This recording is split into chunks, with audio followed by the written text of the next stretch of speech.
Throughout the past couple of years, Jason Schreier over at Bloomberg has given us a bunch of bombshell articles revealing huge events with Call of Duty. To name a few, Black Ops 4's campaign being cut, Sledgehammer having their game scrapped, which was originally supposed to release in 2020, Treyarch taking over, Treyarch's COD 2024 game being delayed. It was supposed to be 2023, as you guys know, and now this here with MW2 Year 2 turning into a premium release here. We're going to go through what's going on, this huge article from Bloomberg in today's video, break down what we're seeing this year for 2023, new MW2 maps, story, campaign, weapons, a bunch of stuff. Will it be similar to MW2? Will this truly be a full game? We'll go through what we're going to see for this year's Call of Duty in this video. Be sure to subscribe for more COD update videos like this, and be sure to join the Discord down below to play with me and other subscribers as well. But let's start off here first. Activision's Call of Duty game this year is more Modern Warfare. Let's go through what he means by this. So Activision Blizzard's Call of Duty installment this year will be a continuation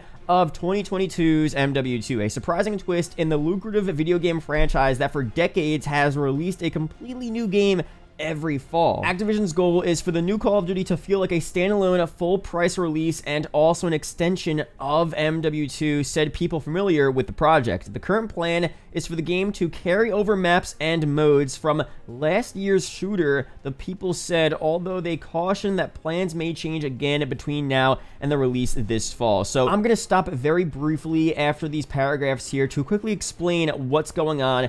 This thing here, if they want it to feel like a new game, you cannot bring the content over from the past game. It's going to feel like just an extension, and it's going to defeat the purpose of releasing it as a separate game, and people are just going to be angry. So if they truly want a full game, you know, you could still have some MW2 vibes, of course, but you need a whole set of just new launch maps, new DLC season, new weapons as well. You need new content, even though, again, this was supposed to originally be a year 2 expansion for MW2, and it still kind of is. If you want it to be a separate game and you want to sell it for $60 to $70, you got to have a bunch of new content. You can't just bring over all of the maps we currently have, all of the weapons we currently have in MW2, throw that on as launch content, and then add like 2 to 3 extra maps at launch. It's not going to go over well with anyone. So hopefully, again, they do not do that there, and I feel like they probably won't do that. Plans may change there, so I feel like they're going to realize very soon that's not a good idea. But for some more stuff here, let's go through what's going on. Activision has made several changes to the Blockbuster schedule after the 2021 entry in the series failed to meet expectations, leading some executives to believe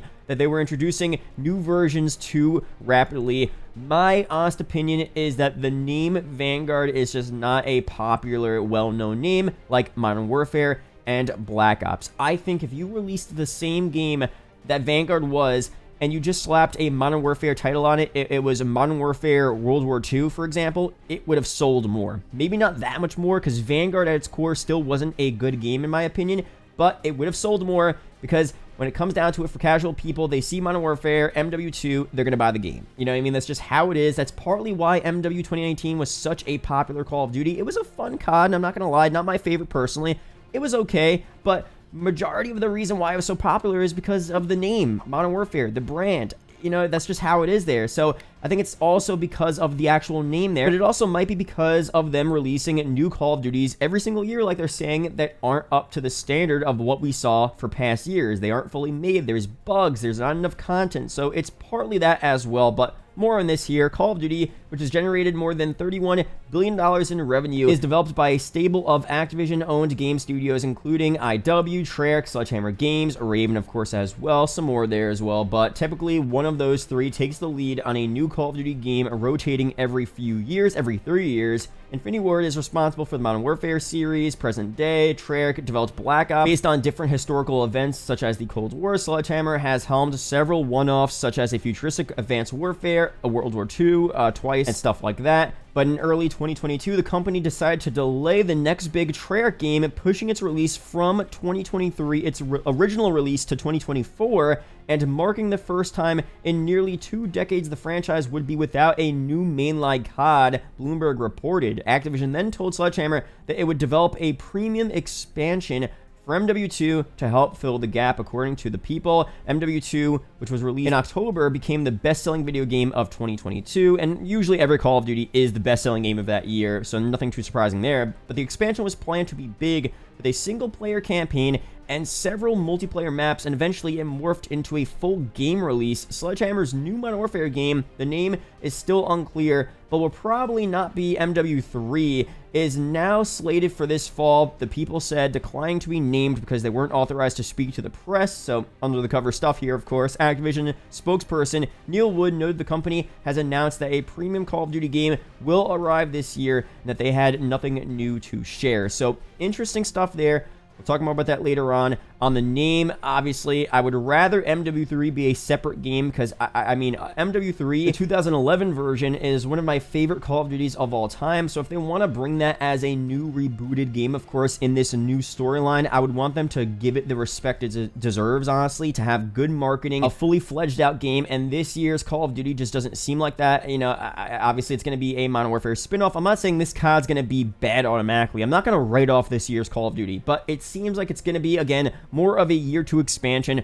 rather than a full COD, and I would personally want MW3 to be a full COD with a lot of content, some MW3 throwbacks, stuff like that. So hopefully we don't get MW3 here and we just get a different MW spin-off game. You know, that's most likely what we're getting, obviously. Some current and former employees of Sledgehammer Games are worried about the schedule, which has given the company less than 2 years to develop the game. The similar schedule to the studio's previous game at 2021's Call of Duty Vanguard led to a difficult period of overtime for some staff. That game didn't perform as well as Activision had anticipated and received generally negative reviews. This time around, however, some developers say they're more optimistic because they are receiving more support from other Activision studios, including Treyarch and Infinity Ward, whose leadership is also supervising the new game. At one point, Activision executives were briefing staff on a brand new vision for Call of Duty in which the series would switch between Modern Warfare and Black Ops games, each receiving 2 years of support. But any long-term plans at Activision remain hazy and tentative as the company waits to finalize its acquisition by Microsoft. The $69 billion deal is pending regulatory approval. So that last point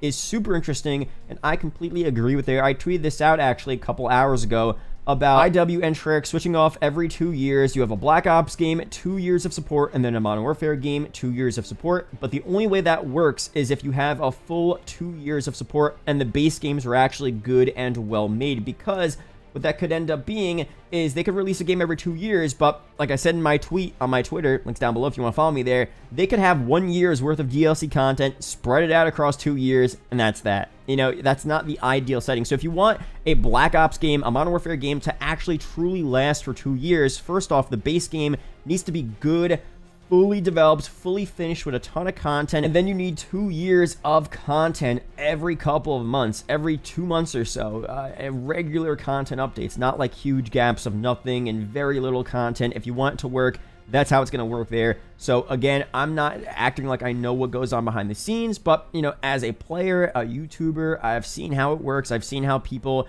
get burnt out with Call of Duty and get annoyed with lack of content, support, etc. That's what would make the most sense there, and I feel like a lot of you guys would agree with me on that, so let me know down below your opinions there. But for this year's game here, this is super interesting because obviously, again, Sledgehammer isn't the main developer here. A lot of people are saying, oh, Sledgehammer's making the COD, or screw it again. How are they making one? They just made Vanguard. Sledgehammer, I feel like, is going to have a very small part of this game. It's going to be, this year's COD might just be, you know, a COD developed by all different studios, all different people coming in and helping them out. It is based on IW's storyline, so I'm assuming IW is going to have a pretty big part of the campaign, the story, the direction of that. It's their characters still. You know, so IW is going to have a lot to say with that there. Sledgehammer might just develop the game, but most of their ideas might come from IW. For multiplayer here, I wonder who's going to lead development, because it could be Sledgehammer, and honestly, for some people that might be a better situation, because I mean, Vanguard multiplayer, it actually was a solid MP. It had a bunch of stuff that MW2's MP doesn't currently have. I mean, for pro players, it had Dead Silence as a perk. You know, red dots were there on the minimap for the most part, right? If I'm remembering correctly. So I think overall, with IW, you know, they are good at making MP, but they just are very stuck on certain opinions about how a multiplayer should play. And I think having Sledgehammer in there and maybe another dev studio helping out with MP might make an overall better MP for some people. Just an idea there. Now, Treyarch, they're going to be making their game. I don't know where they would help out. Again, probably a little bit with MP like they do every year. They help out with ranked play. They're probably going to get a ranked play to release a bit sooner since MW2's ranked play is very popular right now. They might help a little bit with MW2, with the year 2 game, I should say, this year's 2023 game in terms of MP features. Treyarch is pretty good with like score streaks and kill streaks and, you know, how the MP works, but the create class behind the scenes, Treyarch has been pretty good with that. So maybe they could help out with that there as well. I do want Treyarch to really focus on their game though. So I would want more of this game to be, you know, Raven, Sledgehammer, and a little bit of IW. But overall, look, I'm not going to write off this year's game because I think it could be pretty interesting. Now, is it going to have the most amount of content? No. Should we have our expectations high? Definitely not. But it could end up being not the worst game overall. I could see it being maybe potentially better than MW2. If they listen to the community and realize, you know, let's just change some stuff here. We have to make it a different game from MW2. If they're going to sell a different game, it has to be different from this year's game. You can't just have the same exact game. Even though it was originally just going to be year 2 DLC, if you're going to sell it separately, you got to make it at least different. So the core game might play different, might be for the better. Who knows? Could be for the worse, obviously. I mean, I don't know for sure. But again, I want to be optimistic, cautiously optimistic. I want to be hopeful here. I think a Modern Warfare spinoff would be cool for the storyline.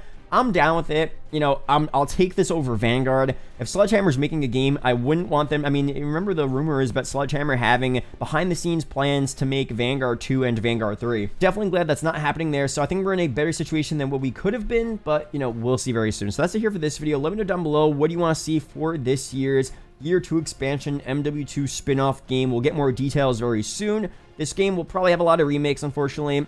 It is what it is, but hopefully they just give us a decent COD that's fun to play, and then in a year we'll just, you know, be playing the hell out of COD 2024, Treyarch's next game, which is probably going to be a banger, but we'll have to wait until then. But that's it here for this video. Be sure to subscribe for more MW2 Warzone 2 news update videos like this. Shout out to the YouTube channel members as always, and I'll see you guys in the next video or live stream. Peace out, guys.